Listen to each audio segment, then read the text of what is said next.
Hi guys, welcome back. This time around I've got for you the Sliivo, which is a series of IEMs made by CKLVX, and the IEM in question is the Sliivo 224. What does 224 stand for? 224 stands for the fact that it's using two dynamic drivers, two BAs, and four microplanars. I'm not going to bore you with the unboxing. The main point here is this is the case. It's got a nice case, brings some decent tips, which I'm actually using the stock tips. The cable is a cable which has different terminations. It's got a 3.5 termination, a 4.4, and a USB termination as well, which is quite nice. The case is small and pocketable, so that's a good thing. As for the IEM itself, nice cable. The cable is really nice. Nothing to be said about the cable. It's a good gauge. It looks the part. I actually measured it and it measured fine as well. So nothing to be said there. The actual accessories are good on it. The IEM itself, beautiful IEM. Really nice. Nice shape. Light, not a heavy IEM. Ergonomically, it fits beautifully in my ears. It's identified, which I like. I always make this something which is a little bit of a pet peeve of mine, because IEMs are so similar nowadays, unless they are extremely different in terms of their physical appearance, that it's nice for the brand to actually go to the trouble of putting there the model. So SL224 fits beautifully. Like I said, nothing to be said in terms of its build quality. Nothing to be said in terms of its accessories as well. Beautiful in terms of the internal configuration. Here is where things are interesting, because they are using, like I said, two DDs, a 10mm and a 6mm. The 10 is handling the lower frequencies and part of the bass. The 6mm is handling the mids. The two BAs, which are customized, then continue handling the mids and a little bit of the transition of the mids into the highs, and then the microplaners obviously handling the highs. So it's an interesting configuration. I've got here, as you can see, quite a few other IEMs, and I'll get to them in a few seconds, and you'll understand. But I like the fact that in this particular configuration they've actually let the bigger driver handle the bass frequencies, and they've chosen a diaphragm which usually handles the bass frequencies quite well, which is a biofilm, and then they've used a titanium diaphragm driver for the 6mm. What do I have here? What did I bring out to kind of pitch against the 224? Well, I've got here, before I carry on, the 224, its price, and I got this particular unit from HIFIGO, is around the 270 price point. 260 $270, obviously. So as I was saying, what did I bring out here to pitch up against and to better position the 224, and so that you guys can understand? I've got here the Duno Da Vinci, which is also sharing some commonality in terms of it's also having two dynamic drivers, a 10 and an 8, which again is they've configured it so that the 10 handles the lowest frequencies, and the 8 the mids, and then the four BAs of the mids and the highs. I've got here the Yaksha, which is also two BAs in a similar configuration, a 10 and an 8, also dividing their frequency, the frequencies they handled between them, and then a BA and then a microplanar. I've got here the Quatio from HiFi, again 2 DDs, 2 BAs this time, so no microplanars. But again, that same sort of two dynamic drivers handling the meat and potatoes of the frequency, let's put it that way. And then on this side, yeah, I've got 3 other IEMs which have got some similarity, but the similarities are, let's put it this way. The QE is the Astral in terms of its overall tuning. It's got a tuning which is very reminiscent of the tuning of the 224, but it's a 1+6, so it's just the tuning that's reminiscent. I've got here the CKLVX, the CK2V, which is let's say the sibling to the 224. It uses a single DD, however, 2 BAs and 2 microplanars. And I've got here the EPZ, the P50 again, single DD, 2 BAs and 2 microplanars. So there are IEMs here overall, or the commonality here of these IEMs is some of them use microplanars like the SL224, others use dual dynamic drivers like the SL224. Their whole reason of being here is to position the 224. Okay, in terms of price points, just for you guys to just have a rough idea, the QE is the Astral This is $299. The CK2V is currently priced at about $170, so a really nice sale value for it. It's come down a little bit as compared to what its usual price is. The P50 about the same, $170, $180. This is about $260, like I said. The Da Vinci is about $300 as well. And then the Yaksha 139 and the Quattro 129. So there's a wide array of in terms of prices here as well, showing that the brands are making an effort to offer us configurations or different configurations at different price points, but all having similar kind of DNA, let's put it that way. Anyway, on to the SL224. I was quite interested when I saw the 224 and the configuration of the 224, being that I thought that maybe the dynamic drivers would be in isobaric configuration, and so it would be an improvement over the CK2V, and I couldn't have been more incorrect in my assumption. I actually, to be totally honest, I actually think that the configuration that they did that they've done is a configuration which ultimately at this price point is making more sense. Why?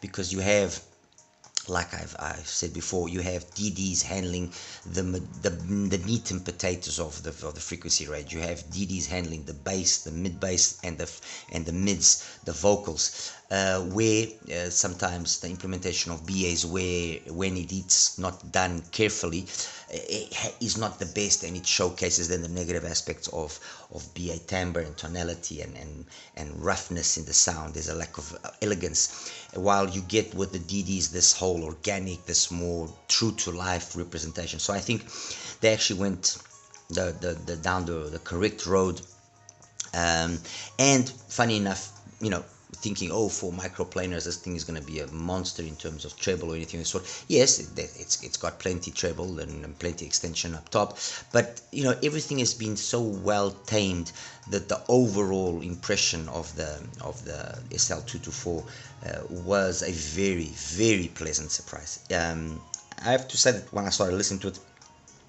obviously I started thinking, okay, I've heard this kind of sound, and that's not news to us. We know IEMs all have a similar vibe, and yes, the highs or the upper registers reminded me of the CK2V, and I immediately went and fetched the CK2V, but I saw that the CK2V had a more sub bass emphasis, while also there being a bigger disparity between that sub bass focus and then how it integrated itself into the rest of the frequency range. So you could kind of pick up, okay, that sub bass, and then there's something missing here in the mid bass, and then there's the rest.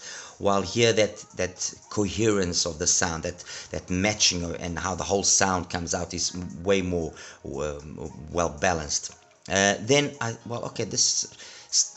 reminded me of something, and lo and behold, of course, I wasn't wrong. The Da Vinci, and obviously these are so priced at such a similar value that this makes it a hard one, because the reality is this: the Da Vinci was also done with such attention to detail and with such care that there's really no flaw that I can pick up on it, or that I can kind of point, oh, maybe the treble is not as good as on the treble and the upper registers here of the 224. No, the reality is this: the Da Vinci is a phenomenal IM. It's one of my favorite IMs of all the, I'm gonna say, hundreds of IEMs that I have, because it's into the hundreds of IEMs that I have. And the 224 offers a slightly different flavor, but equally on the same level as the Da Vinci. So to try and say that one is better than the other or is worse is not even correct. What I would say is if you do have the Da Vinci, maybe the 224 is pointless. If you are looking to purchase one or the other, you're going to get, yes, you can pick up on the differences, I'm not going to deny it, but you're going to be very well satisfied with either the sound of the 224 or the Da Vinci. That's the reality. they both do things extremely well. If anything, maybe for those which like all of that detail up top, maybe you will appreciate, and also if your hearing is better than mine is, you'll probably appreciate the 224 slightly, because it's able to go up higher, while maintaining more linearity, while maintaining perhaps less distortion than the DaVinci might be able, or might happen on the, something that might happen on the DaVinci. I'm saying might because with me it's never occurred. I've never been one to put the DaVinci in a position where it lost its composure, where it scaled in a manner which I didn't like, where it just kind of, no, it's always been an extremely well mannered IM with any of the dongles or DACs or DAPs I've used with it. Although yes, my preference is more on the Q15 from FIO, or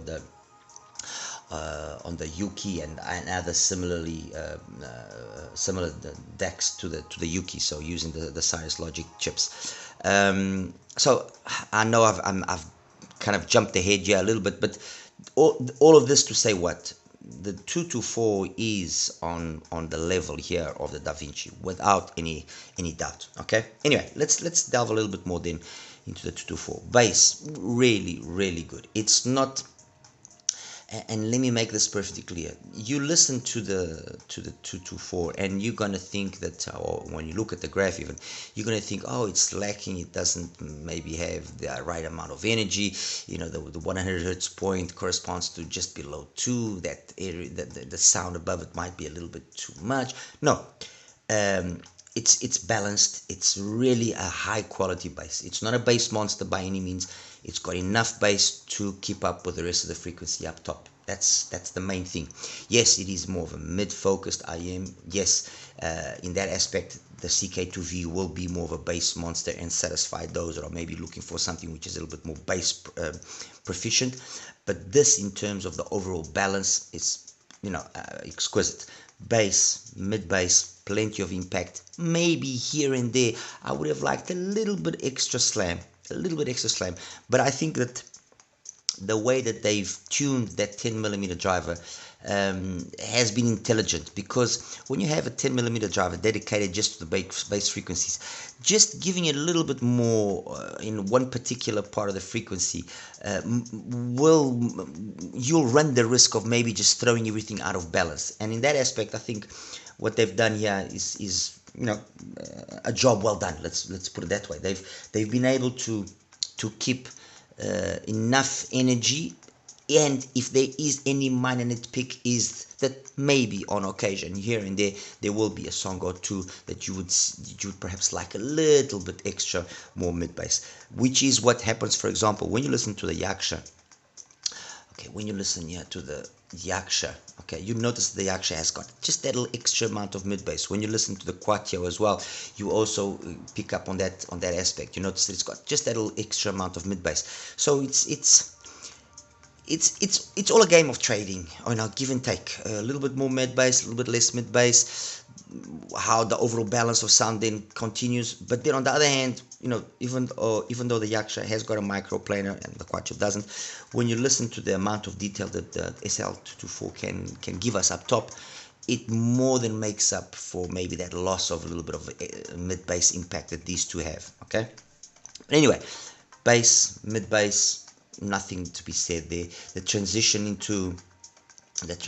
I'm actually just, sorry guys, I'm just trying to look at the graph here while I talk to you guys. The transition to the vocals is phenomenal. If anything, there is a slight little kind of meta style pinna gain when you're rising from 1K, a little bit of a rise, and I think to a certain extent that is also what helps then the balance that's struck between that part there of the upper mids into the bass be well done. And also, yes, fair enough, granted, there is a substantial amount of energy below 100 hertz. It's just that the way that the glide is done at just over 100 hertz, it's already practically flat. So it's actually quite interesting to see how they've been able to do things and not lose as much mid bass as you would probably think by looking at the graph. Okay, and then you know, the rest of the frequency range, nothing to be said as well. Treble, or rather the transition from the upper mids into the treble, sweet, elegant, not aggressive, detailed. And then up top there's plenty of detail. I will say, and this I noticed because I changed a couple of dongles and I measured the 224 with the you know, different dongles and so on. I will say that if you use an ESS dongle, okay, the amount of energy that you get past 10k will come up slightly. There's an increase of about 3-4 dBs, especially in around 15, 16, 17k. I don't hear so well up top, so I couldn't really tell the difference between that or then using the more usual Cirrus Logic decks and the Q15, the AKM that I usually use from FIO. So I will say that yes, those of you that have maybe got your full hearing capabilities and have got an ESS, an AKM, and a Cirrus Logic powered DAC, you will maybe pick up on this slight amount of energy difference up top. Okay, soundstage, big, ample. It's nothing to be said there. Soundstage, imaging, timbre and tonality, all of them really good in terms of the technical side of things. Micro details, macro details as well, phenomenal. Nothing to be said. The overall tonality or the overall sound is a, I would say, a detailed neutral sound. Okay, neutral in the aspect that there's no emphasis on the bass. All right, so it's a detailed neutral sound. When I get into the graphs, I'll go into a little bit more detail about that. So in a nutshell, a well-tuned, well-built, well-executed IEM, priced, in my opinion, competitively, brings a good level of accessories. You know, it's like I've said already quite a few times, and I'm going to repeat myself. The level of IEMs currently, in terms of their sound, has become very equal. There isn't much difference, and the truth is, when I listen to any one of these ones, yes, of course, I can pick up on the differences. But when I'm listening to the 224 and I listen to the CK2V, what I do notice is that yes, the CK2V has got more bass, but depending on the song, there isn't much between them. When I listen to the P50 and the 2V, and the 224, sorry, so the APZ and the Sliivo, the 224, the difference here is not as much as you would think. Trust me, it is not as much as you would think. Actually, let me just do away here with a few graphs so that I can better talk to you about what I'm saying. Okay.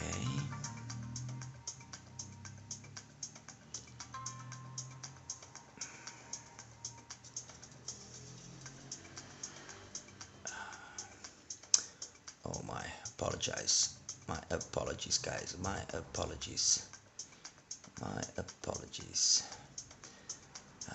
I am trying to find the graph. Oh, here we go. Okay. Is it? Yes, 19 exactly. That's okay. And then my apologies, guys. Seriously, my apologies. All right. When I compare the graph between the P50 and the SL224, the difference isn't as much as you would think. Graphically, it tells me that the P50's got a little bit more bass, but then in reality, when I listen to it, I don't really notice that much more bass on the P50, and I've only got a single dynamic driver. Then between, let's say, 300 Hertz and 4 kilohertz, they are basically the same in terms of their performance, sound, the way they come across, everything. Then there's a little more extra energy then at 5, 6, 7K on the P50, but again, not really noticeable, doesn't really stand out. And then the extension past that, yes, the 224 has got more and it's more polished than the P50. But the similarities between these two at, let's say, normal volumes, it's actually quite, you'd be surprised. Let me tell you this much, you'd be surprised. All right, so let's now get the let's say the positioning of the SL224 out of the way, yeah, so that we can understand where exactly it stands and where it doesn't stand. Compared to the DaVinci, I've already talked about it, so I'm really not going to elaborate further.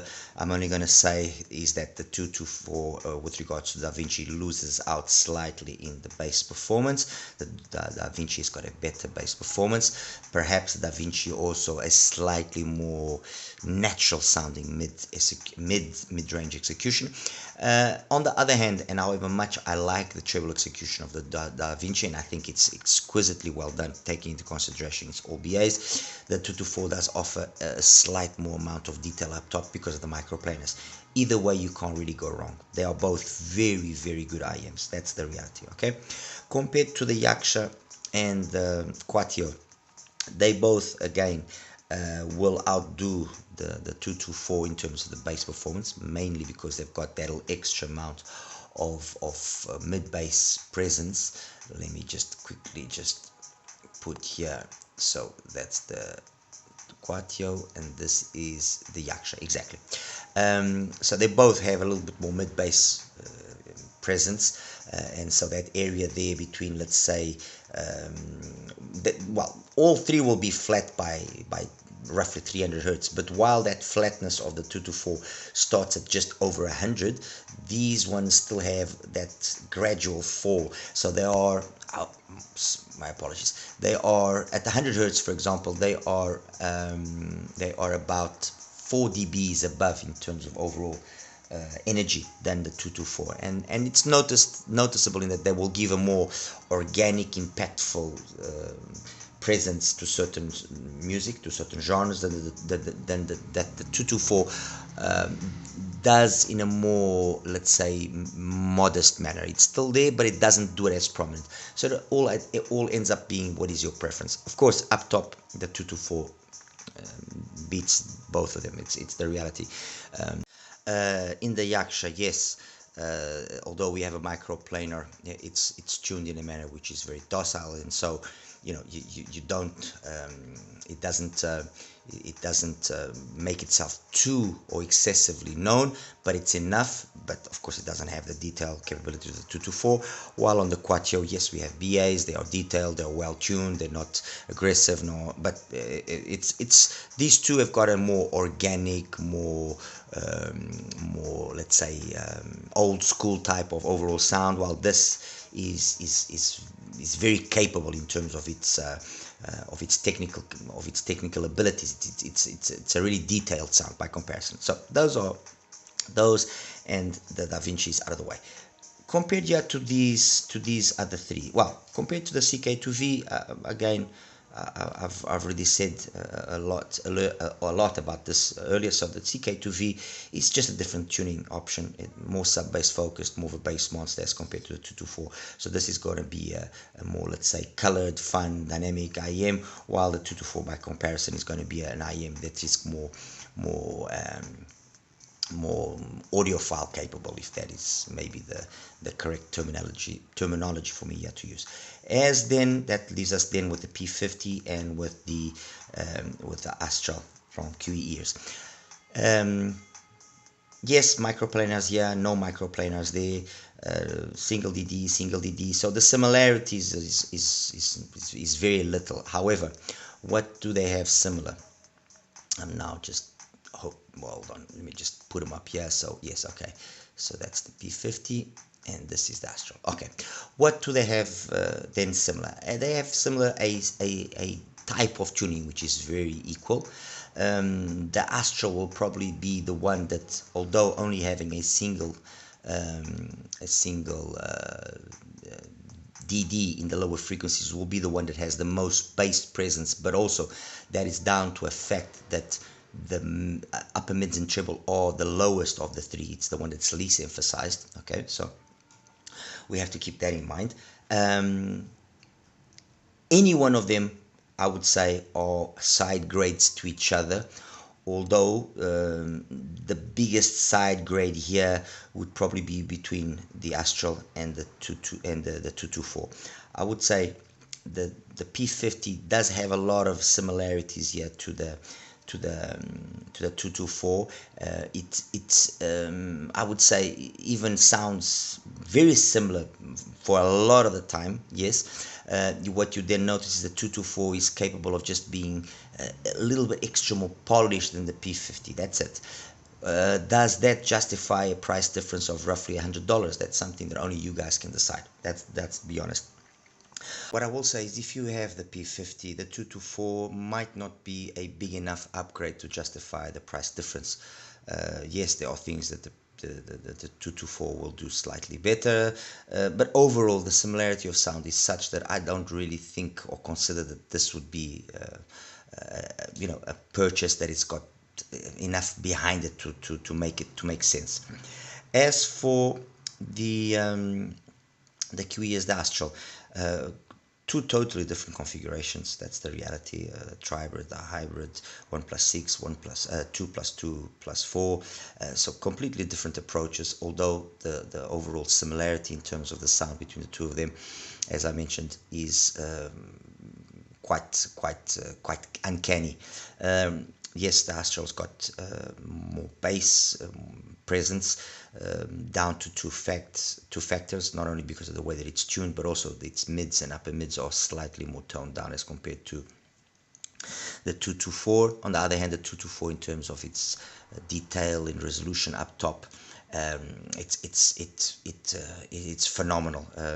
There's no real winner here. I would say this is a more technical, more organic type. I would say this is a more organic type of sound, while this is a more technical type of sound. Okay, this will probably be more old school in the way that the bass is done in the mids. Everything is very lush. This one more neutral, technical in its way of presenting itself, and that's why I say both of them are side grades. They both make sense to own because they will both fulfill different parts of music styles, and they make sense. Although graphically, like I said, the graphs are similar, they sound different. They really do sound different. Anyway, guys, let me quickly show you the graphs and we'll wrap it up. Okay, guys, so this is the graph of the 224. As you can see, a sub-bass focus. It's basically flat by just over 100 hertz. It's flat, if I want to really be 100% precise, it's flat by 130 hertz. Maintained itself flat before it starts picking up at 1 kilohertz. A little bit of a meta style bump there, peaks at 3 and then drops off. Loads of information up top, and it's this area here that will change in terms of its intensity depending of the dongle that you're using. If you're using an ESS, this will probably be, no, if you're using an ESS, this will be a little bit higher than what it is here now. If it's an AKM, it will be a little bit more plateaued, so it will be more across the board here. This is the Cirrus logic present in the majority of the dongles that I have anyway.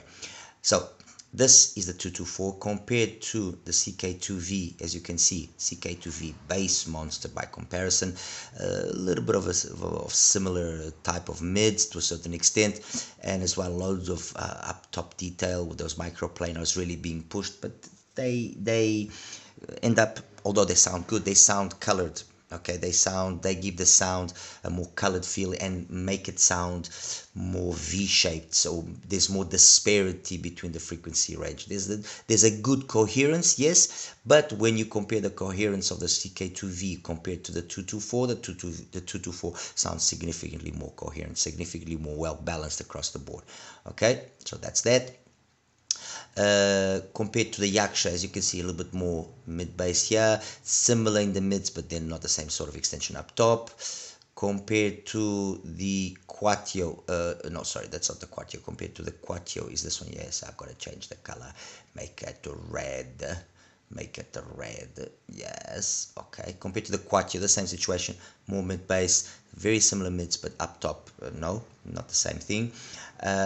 Compared to the Da Vinci, more mid-bass on the Da Vinci. It also basically goes flat at about 130 hertz because of the way that it's been done with the stuck style here, and then mids phenomenal, and loads of extension up top. It's just the weight of that extension in the 224 which makes it a little bit more crisp, a little bit more, just a little extra. It's really not much in them. They are both excellent IEMs.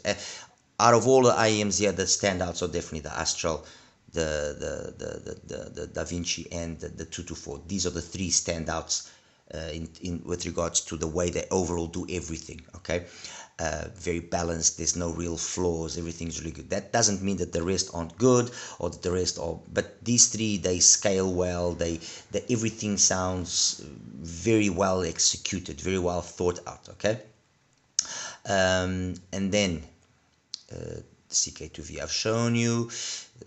Yes, the Quartio, the Yaksha. Oh yes, okay. This is the P50. Although you get this impression on the graph when you listen to it, the P50 doesn't have that significantly more bass than the 224. A little bit more, but not that much more. Up top, although the microplanar energy is basically the same. Maybe because of the way that you have this little extra amount of energy here at 4, 5, 6, 7K, it sounds a little bit extra more intense, but very slightly. But above all, it sounds less polished. And guys, this is really nitpicking, because at the end of the day, they sound very, very equal. And that's why I said that the price difference between them, you're not really going to get that much more out of the 224. The 224, in my opinion, is not going to be justifying itself $100 more than the P50. The P50 is really good. So if you have the P50, keep yourself with the P50. If you want something which is a little bit more polished, a little bit more well executed, and you don't have it and you are in the market of buying, then yes, then definitely the 224 is worth considering. And then finally, the Astral. I think it also very much self-explanatory. Exquisite mids on the Astral, more organic, more lush, a little bit warmer sounding. The treble up top also plenty of extension. The name says it all, Astral. The difference again here will be very much like on the DaVinci. It's just that the 224, because of the microplanars, just give it a little bit more crispness. The bass, definitely yes. The bass, you definitely notice there's more there. This is it's noticeable, very easily noticeable. Is it overdone? No, it's really good. In my opinion, it's really good. Actually, it's interesting to see how the Astral and the P50 have got the same sort of bass, as you can see, but you listen to one and the other, and the Astral just has way more bass. All right, guys, wrapping it up again once more. SL Sliivo 224, really competently done IEM from this brand. Really not much that I can point as a negative aspect, and other than a little bit more mid bass here and there would have been nice. So to that extent, perhaps if they had thought about putting a tuning switch to give it a little bit more mid bass, would have been an interesting solution. But the truth is this: it's extremely well balanced. It scales very well. Plenty of detail up top. There's really not much that can be, said in that aspect, that it's lacking or not polished or not elegant in the way it does things. No. And then there's, like I said, there's these the ones that are up there with it, and that makes sense, which is the case of the Astral from QE. The DaVinci speaks for itself as well, and to a certain extent as well, the P50 it's also another IEM that maybe offers a lot of the magic of the 224 at a lower price. Guys, as always, like and subscribe. Any questions, please feel free to ask me. All right, you take care now. Bye bye.